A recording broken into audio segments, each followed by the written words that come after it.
Well, joining me for more now on last night's regional election is Professor of International Relations, Cecilia Sotolotta of the American University in Rome.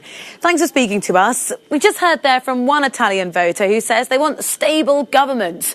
Might yesterday's election give us an indication that this is now going to be a period of relative stability in Italian politics?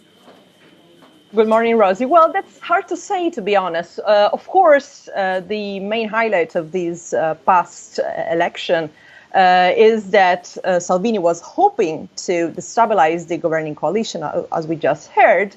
But in fact, these failed, essentially. So the attempt to turn these very local contests into a nationwide test of leadership for Salvini actually failed.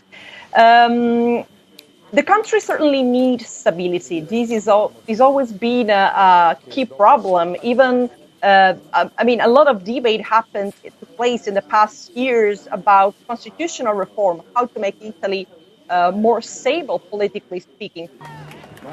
I frankly do not think that the situation is very stable or is likely to stay stable. For sure, the current coalition, governing coalition, earned some oxygen. So for sure, the idea of a snap election, as was said before, is out of question right now. But the reality is, actually, if we look at how the results came out, it was a bad night for the Five-Star Movement as well. So how do you interpret the results? Absolutely. Now we're talking about the Northern League as a loser, but probably the biggest loser of all was the Five-Star Movement. As the audience may remember, Luigi Di Maio resigned from the position of leader of the movement just a few days ago. The party didn't even want to run for this local election. It was an online vote on their Russo platform that finally forced the leadership to come up with candidates and actually run.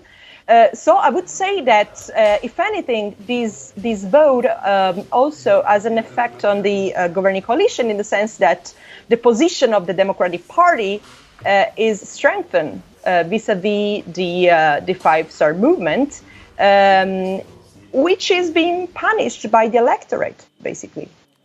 Thank you very much. I'm afraid that's all we've got time for, but appreciate it. Professor of International Relations, Cecilia Sotolotta of the American University of Rome. Appreciate your time.